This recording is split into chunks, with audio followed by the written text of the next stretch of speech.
All right, everybody, here we are. Welcome to episode 4 of the GPCR podcast. We are here having our first interview of the podcast. I here right now have my friend Uncle Z. Yes, Yes. glad to see you, Mr. Drew. Yes, it's great to see you again, Uncle Z. Uncle Z and I met through an English corner a few months back, and we have been corresponding back and forth. And he and I are going to chop it up a bit, and I've got 10 questions to ask him about what life was like being a kid growing up during the Cultural Revolution. So here we go. Here's my first question. Are you ready? Ready? All right. So, I know you were born here in Xi'an in 67, right? 1967 in Xinjiang, not in Xi'an. Oh, you're a Xinjiang Ren. What Yeah. city?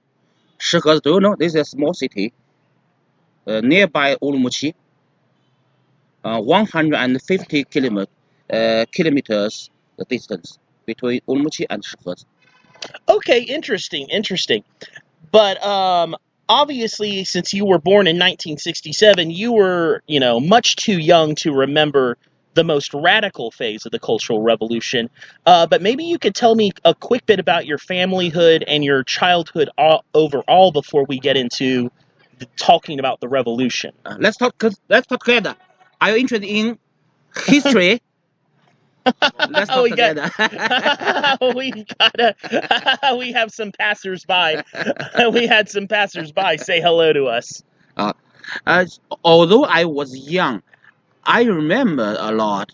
I can remember my dad. She also joined one party. One party fight against another party.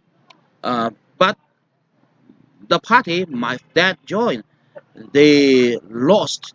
So they escaped here and there because they afraid of revenge. Take revenge. Hmm. So your dad joined one Hongwei Bing faction, Not and only being oh, it was 造反派 in Chinese. In Chinese, 造反派. Safan Pei. Interesting. All right, okay. Well, keep on going. Tell us more. Yes. My mother told my father, don't worry. Both of us, we believe in Mao Zedong, Mao Zedong, so nothing happened. My dad, he feared, what if the enemy take revenge at me, but nothing happened. My mother said, you do not need to go out. just in stay at home, so nothing happened. I can remember my mom told the story, but when I was in my primary school, I took part in many uh, meetings, parade, like sing a song Uh-huh. or dance. Uh-huh. I'll get to that in a second. But my next question is, I know you told me the first time we met, your aunt was a Red Guard. Um, do you remember her being particularly active? I was a 红小兵, but Yeah, my how about 姑姑是 aunt or auntie auntie. auntie my auntie, she was a 红卫兵. Uh-huh. I I saw her in the school. She wear a badge. How is it called? Badge? Armband. Armband in her left arm. I saw her. She was a real 红卫兵. I was a real 红小兵. Yeah. But we were not so crazy. We were not crazy. Uh-huh. So she was not part of a particularly radical faction of the Red Guards. No, she was. When she was in her second school, most of her classmates they joined, including her. Uh-huh. I saw her, but most of them they were not crazy. They just students in the school. They never did what happened similar to in Beijing or in some other cities, such as fight some people they think they are enemies. No, they never did like this. So you would definitely say that a lot of the factional violence is exaggerated in history. In my hometown, never happened. Never happened. Violence never happened. At least in within our school, never happened. But in the society, I know happened. Some people they how to say they took suicide, Oh wow, commit suicide. yeah. Yes, some people they commit suicide. So some people did commit suicide because of like humiliation and things like that. Yes, yes, yes. Yeah, well, that Some that people. that did happen. Okay, so what year did you enter primary school so our listeners can get a good frame of Let me time? see. When I was 7, I think it should in 1974. Okay, so so you were in the near around 74. So what was school like at that time compared to say primary school today for your kids? Like what were your teachers like? What subjects did you take? And I think it's similar, like in what happened in what happened now, because most of our pupils we study, although sometimes we took part in some meetings, some activities, we were not very clear what the revolution was. We just led by our teachers, our principal. Uh, they ordered or they asked us what we do. We just do like what they ask us to do. So we are not real crazy. We what we perform, we should led by the leaders. So what we perform, we are not very clear what it means. It was just okay, we're kids, we're going to have fun. We don't really know the deep politics behind it, No, we but don't. but We it's don't. pretty and we're having fun. It's very interesting. Interesting. Yeah. I also take part in some activities. We dance, we singing in a club. Uh, I feel very interesting. Awesome. Uh, some of the songs I can remember. 霹雳劈孔, 霹雳劈孔, Yeah, including yeah. Denounce Lin Biao, denounce yeah. Confucius. In the song we condemn 孔丘孔老二, we condemn 林彪, Yeah. 蒋介石, and so on. So I do remember reading that primary school students were often mobilized and brought to be part of the criticized Lin Biao and Kongzi campaign. How would you say being a Hong Xiaobing was different from, say, being a young pioneer in today's China? Was there any difference, you think? No big difference. I have to say, no big difference. Although in some movies, in some TVs, they exaggerate what happened, but I know um, when I was Hong Xiaobing, what I did is exactly the same. That what the students, what the pupils do now. We study, we learn from Lei Feng, we help old, we um, help our neighbors. We do many things that can benefit our society and benefit our neighbors. So this is what we should do. Until now, I still think as a Hong Xiaobing, uh, I did many good things similar to what the young pioneers do now. That's great. That's great to hear, and I'm glad to see that there's that spirit is still continuing among Chinese youth. Um, here's a more difficult question. So some Western historians say that during the Cold War, children were viewed in a very different way in China than in the rest of the world. They say that in the West and in the Soviet Union, children were portrayed as innocent and defenseless victims of war and aggression. But in China, children were taught to be little red warriors and not to be protected from the harsh reality of world revolution. Would you say that this was true? Can you explain? I'm not very clear what you mean. Okay, so a lot of American historians say that um, the way that children were viewed in China during the Cold War, what is different from the way that children were viewed in other countries like USA and Soviet Union, especially when it came to the idea of war. In like Western movies and in Soviet movies, children are seen as hapless victims of war, whereas in China, it seems like Western historians often say that children were not protected from the cruel reality of war. They were taught, that to be little red warriors of the world revolution. Would you say that that's true? Somewhat. I don't think we are committees. We are victims. Uh, we, uh, yes, we were taught we should be a brave red warrior only if the enemy try to invade us. In fact, the invasion did not happen.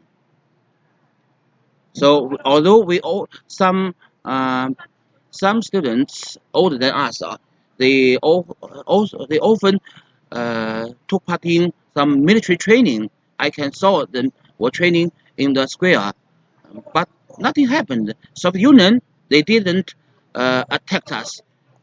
NATO they didn't attack us. So we just prepare for the possible invasion war, but it didn't happen. Mhm. But I think what's interesting is it seems like a lot of American and Russian historians say that they did not mobilize their youth in this for potential war in the same way that China did. Yes, it happened. During that period, we think we were threatened by two parties. One is from West, one is from Soviet Union. We had to prepare for fight against the, the potential attack from Soviet Union or from West. Yeah, indeed, that's true. That was it. China was in a very, very difficult situation, to say the least. But we are not afraid. We said we are prepared for fight, enormously fight, fierce. Uh, Even we don't afraid fight use nuclear weapons.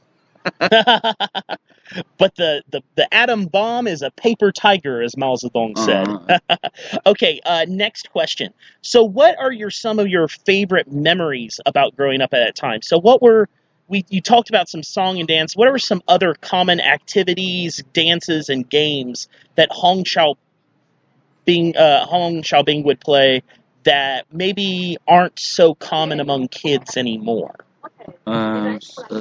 We often held a meeting. Some pupils uh, perform in front of the stage, including me. Sometimes we simulate the heroes. Once a movie, we saw a movie, we will uh, we will do what the heroes do in the movie. This is the performance. The performance often means some political signs, although we were not clear. I know uh, it uh, it is a kind of propaganda. Propaganda. I know it. Mhm. Our teachers they taught us what we do, what we to perform. We are like puppies. You might remember, were loyalty dances still popular? No, Not by okay, no. yeah, those were done by 69. By 19. Very earlier than where I was. I think where I was born, they were no longer perform the loyalty dance. But my mom, she remembered. Even now, sometimes she show us the this kind of dance. Very interesting, very funny. Yeah. But since 1974, where I was in stage one, I no longer saw the dance like this because this is so funny, so stupid. Even some leaders, some greaters, they don't agree. Mhm. Even Mao actually did not like the loyalty dances. He sent a communique. He sent a letter to a bunch of collective farms telling them to stop with the loyalty dances because he thought that they were silly and getting in the way of production and getting in the way of class struggle. So even Mao didn't like the loyalty dances. No, she didn't. He didn't agree. Yeah. So we have three more questions. So what are some misunderstandings that you think a lot of people have about the Cultural Revolution, both Westerners and the younger generation of Chinese? You mean some of our Chinese? We have some misunderstanding. Do you think that there is some misunderstanding of what really happened, and what are some of the most common misunderstandings among both young Chinese and Westerners? Some Westerners, they can only realize know this history period from the propaganda in Western, but the Western reporter, journalists, they often distort what happened. So most of their propaganda are not the fact. So I don't believe them. Even though in that crazy time, most of us, we are, how to say it, we are mental. We're not crazy because we are human beings. We have to work. We have to work to make necessary resources to make a living. Yes, some propaganda, some politics are necessary, but most of the time we are busy on studying, working in factories, in schools, in farms. Most of us are very busy. So yes, a lot of times you hear the Cultural Revolution called 10 years of chaos, but what you're saying is, yes, there was a lot of chaos, but at the end of the day, most people just got up, went to work, went to school, had fun, lived life just like you would any other time in history. Right, only a very short time. I think it should happen in 1970. There's a violence took place somewhere, especially in Beijing, in Chongqing, even in Xi'an, and even in Shihezi. I know there's some violence, but not so crazy. Oh, you're talking about basically the factional fighting from August of 1967 to June of 1968. Only a very short time during that, only no more than 2 or 3 years. Yeah. Very soon, chaos stopped because the leaders, the government, they stopped them. They think it's crazy. We cannot fight within ourselves. Indeed. Our last two questions. So number 9, what do you think we can learn from the experience of that time period? What do you think was like the worst parts, and what were some of the better parts? You mean in revolution? Yeah. The best parts, I think, since I was in school, all things are getting better, and not so crazy. But before I was in school, yes, some bad things really happened. So, just like what I said, two parties they fought. Some people even were forced to commit suicide. Some crazy, some crazy 造反派 they even try to kill people but very Yeah. few, only a few victims were killed or Mhm. were forced to commit suicide. Very few, not so many. Yeah. So, I often hear, in American history, they'd say that 50 million people were killed in the Cultural Revolution. 60 million. No, it probably much, much lower. If you can calculate the statistics, you can find. Supposing there are so many people population dead or killed in that time, at least one family they have one victim. Can you imagine? It's crazy. Yeah.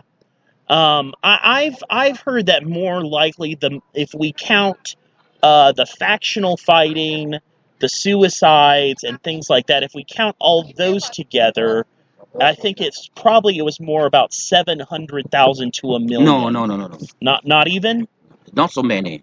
Not Wow, even very less. few. Very few. Very few. I think no more than uh, 50,000. No more than altogether in all our China country. No more than 50,000. Wow, only 50,000. That's a pretty low estimate, but that's really interesting. All right, so our last question is any other comments you'd like to add to our Western listeners? What should Western listeners know about China today for our modern age? Oh, you mean let let us give your Western audience some comments? Yeah, sure. Say whatever you want, because, like I said, the vast majority of my listeners of my radio show are in the West. So In modern society, you can see the communication is so convenient. The whole country, the whole world becomes so small. We can easily find what happened in the whole cities here and there. So we know what happened in Western countries. Um, if some people try to make rumors to try to uh, badmouth our Chinese, it it is impossible. I wish we human beings here and there in Western or in East, we can understand each other more. Please don't believe too much from your country's journalists. They mm-hmm. are Yes. they are not honest journalists. They are deceivers. They are cheaters. Uh-huh. Don't believe them. So, I give you example. You Uh-huh. are Westerner. You visit China. Can you see there's a very big uh, contrast between what you hear, what you heard in Westerns, and what you see in China? Absolutely, absolutely. Things are much better in China. There's no crazy stories about, soldiers marching or, marching on every corner. You don't have huge concentration camps. You don't hear about people getting shot for not wearing a mask. It's yeah, the Western journalists and social media just can have some of the most outrageous things. They don't believe or they don't want to believe what happened in China. We Chinese are so diligent, so smart. We uh, we grew up so fast. So sooner or later, China will become the strongest world or strongest uh, country in the world. Nobody can stop it.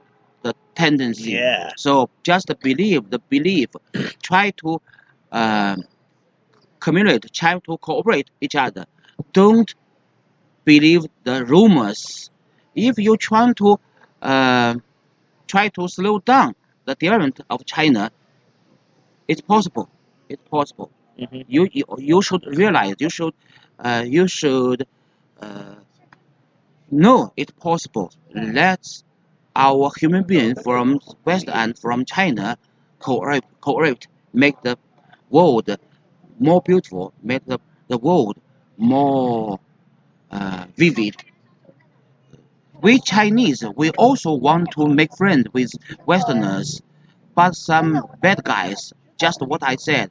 I mean, I point out the journalists, they try to separate us from here, from Western and our Chinese. Okay, one last question.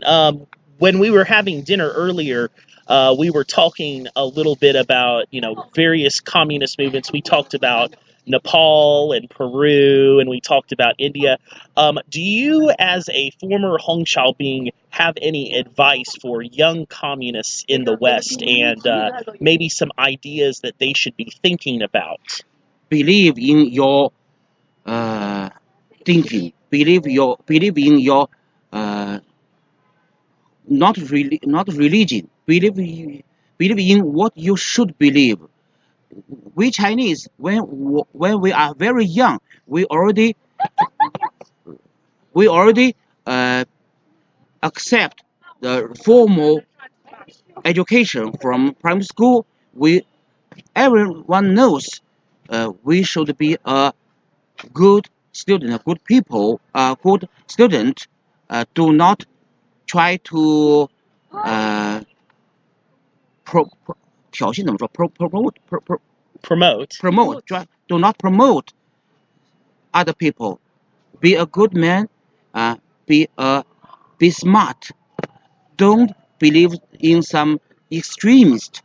In modern society, many people in other countries, they try to believe in other thinkings, other ideas different from your religion, such as extremist. It's also very bad. Yeah, like fascism and things like that. Yes, try to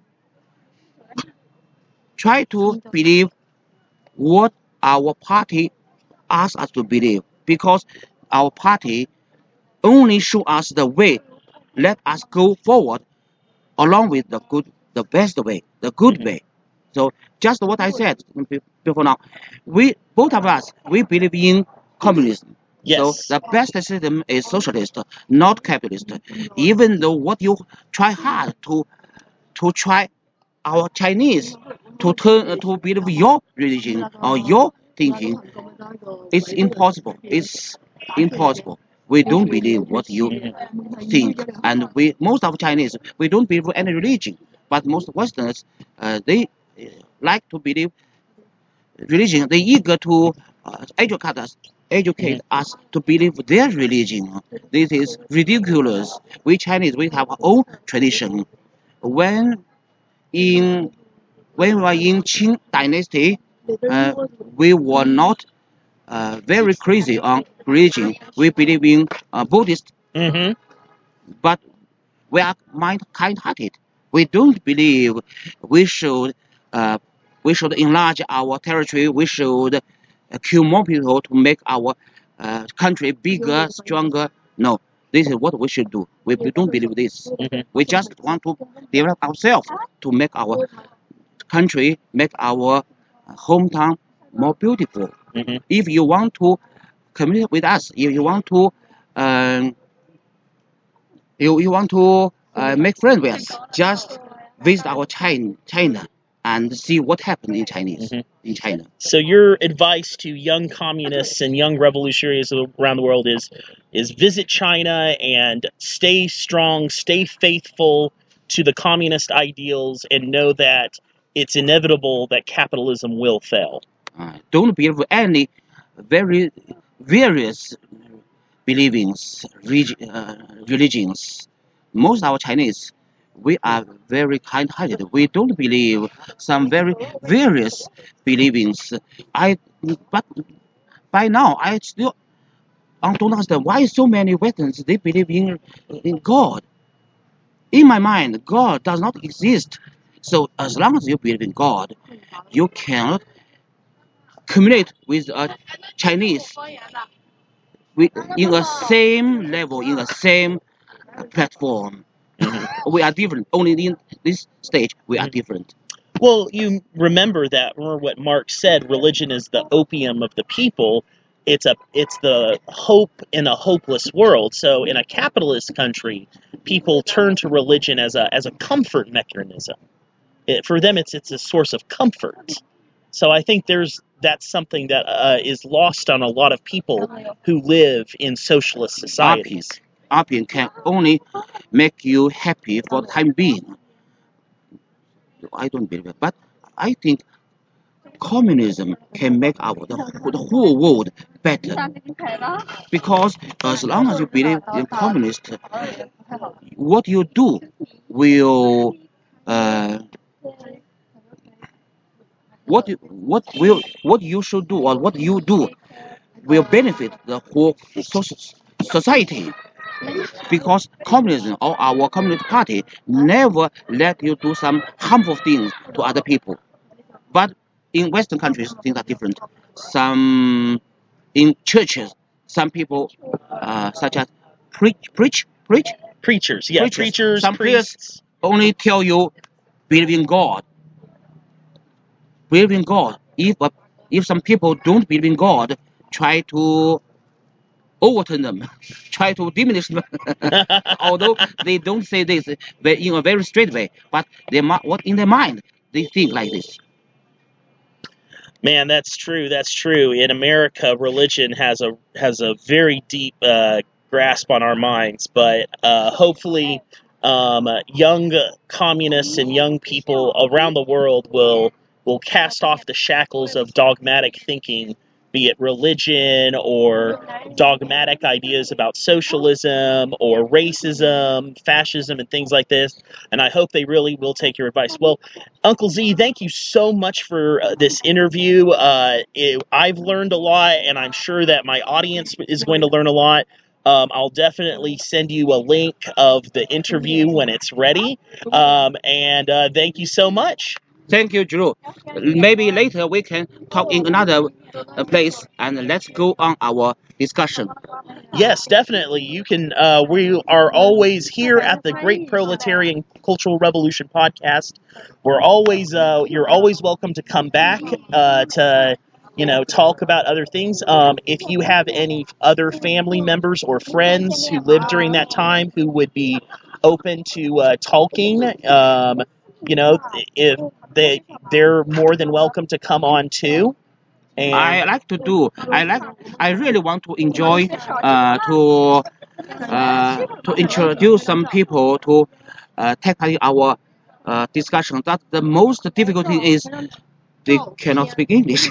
Yeah. Well, we could, maybe have like a three-way discussion where they're here and you're here as the translator, Fanny, and then me as the interviewer. Maybe we can I'm do not an eligible translator.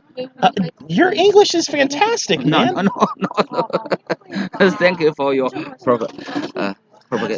Thank you for your Well, we'll figure something later. out. We'll figure something out sometime. All right, my friend. Well, thank you, and I guess we're gonna cut this short. And to all of my other listeners, I hope that you have a great evening. Have a great National Day, and I will be dropping another episode in maybe about 3 weeks, where we will continue on where we left off after Red August and build things up to the January storm of 1967. How does that sound, guys? All right, from the lovely city of Xi'an, this is your host, Drew Smith, saying 再见, 晚安.